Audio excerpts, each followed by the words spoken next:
नंदपुर राज्य के एक कोने बने छोटे से गांव नंदपुर में हरिनाथ नाम का सरल, मेहनती और दयालु किसान अपनी पत्नी गौरी के साथ रहने लगा था। हरिनाथ के चेहरे पर मेहनत की लाइनें साफ दिखती थीं और उसकी आदत थी सुबह उगे सूरज से पहले उठकर खेतों में जाना और शाम को थककर भी हल्की मुस्कान लिए घर लौट आना। गौरी हमेशा कहती, तुम्हारी मेहनत तो सच्ची है, पर तुम्हारे पास जितनी जमीन है उतना ही बड़ा तुम्हारा दिल भी है। हरिनाथ शर्माते हुए कहता, जमीन तो कम है पर मेहनत और भरोसा ज्यादा है। वे दोनों एक दूसरे का सहारा बनकर जीवन गुजारते थे। एक दिन गौरी ने बाजार की बातें करते हुए कहा, लोग अब शहर में खेतों की ताजी जड़ी बूटियां और फल बहुत मांगते हैं। तुम कल जंगल जाओ, ताजा फल फूल और लकड़ियां ले आना। हरिनाथ बोला, ठीक है, कल सुबह मैं जंगल चलूंगा। अगले दिन हरिनाथ जंगल की ओर निकल पड़ा। वह फल फूल इकट्ठा कर रहा था कि एक झाड़ी के पास उसे एक छोटा सा घायल तोता दिखा। एक पंख फटा हुआ, चोट से खून टपक रहा था और उसकी आंखों में दर्द था। हरिनाथ का दिल भर आया। ओह, कौन सा शिकारी? वह धीरे धीरे पास गया और बोला, आराम करो, बोलो कहाँ चोट लगी है। तोता बेहोशी से कराह रहा था। तभी पास एक साधु वेशधारी व्यक्ति प्रकट हुआ। साधु ने शांत स्वर में पूछा, कौन हो और उस पंछी के साथ क्या कर रहे हो? हरिनाथ ने सच्चाई बताई। मैं पर्वत से फल और लकड़ी लेने आया था। यह तोता जख्मी मिला, मुझे बुरा लगा। साधु की आंखों में दया थी। उन्होंने कुछ धीमे मंत्र पुकारे, ओम श्री गुरुदेवाय नमः, और धीरे धीरे हल्की सी चमक उठी। उस तोते के घाव भरने लगे। कुछ ही पल में वह हल्का हो गया और अचानक तोता बोलने लगा, धन्यवाद भैया, मैं अब ठीक हूँ। हरिनाथ चौंक गया। तुमने तो इंसानों जैसी भाषा बोल ली। तोता ने कहा, साधु जी की कृपा से मैं बात कर सकता हूँ।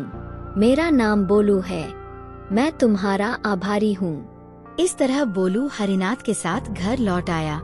गौरी ने जब बोलू को देखा तो आश्चर्य से भर उठी। यह जंगल से तुमने क्या पकड़ लाया? हरिनाथ ने सब बताकर कहा, साधु ने उसे ठीक किया। अब यह हमारे घर का मेहमान है। बोलू शीघ्र ही घर का हिस्सा बन गया। रसोई में नन्ही मदद, बच्चों से बातें और गौरी के कामों में हाथ बंटाने लगा। बोलू बहुत चंचल था। कभी कभी वह गांव के अन्य बच्चों को हंसा देता, तो कभी खेत की हल्की हल्की जानकारी दे देता। धीरे धीरे गांव वाले इस अनोखे तोते के बारे में सुनने लगे। उसी समय नजदीक की हवेली में ठाकुर वीरेंद्र का आना जाना बढ़ गया। ठाकुर वीरेंद्र एक धनाढ़ और कठोर सरदार था, जिसके पास जमीनें थीं और लोगों पर दबदबा। उसने सुना कि हरिनाथ की फसल लगातार अच्छी हो रही है और उसके घर में एक बोलने वाला तोता है। ठाकुर का मन चालाकी से भर गया। ऐसा जीव दिखाकर तमाशा और पैसे कमाए जा सकते हैं।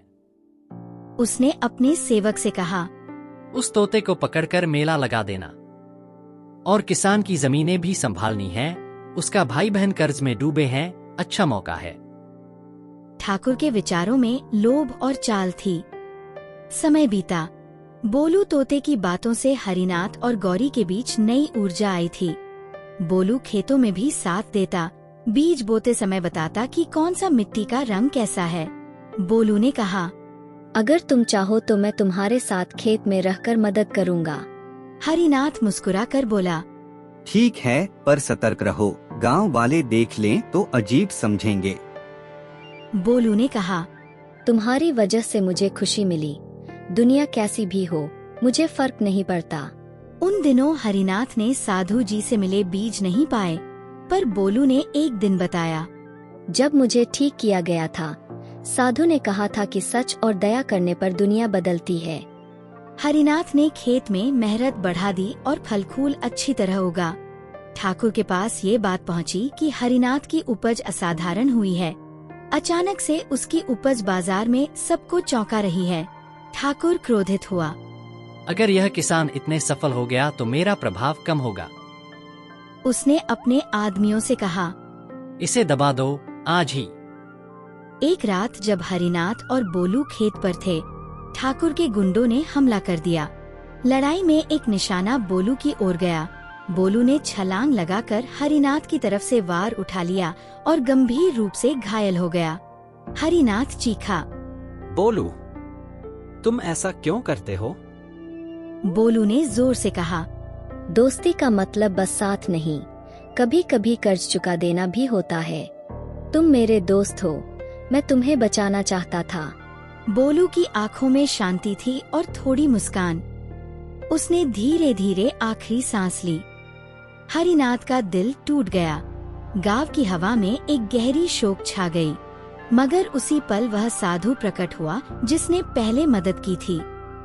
साधु ने गांव वालों की ओर देखा और गुस्से में बोला, अन्याय करने वालों को इसका फल भुगतना होगा। साधु ने थोड़ी जब घंटी की और ठाकुर वीरेंद्र और उसके मुख्य आदमी के सामने प्रकृति की शक्ति प्रकट हुई।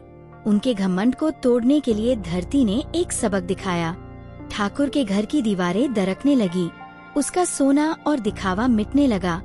गांव वालों ने देखा कि उसकी हवेली में अंधेरा छा गया और आखिरकार ठाकुर और उसके साथी भागकर चले गए। उनके अधर्म का फल समाज ने देखा और उनकी पकड़ ढीली पड़ गई।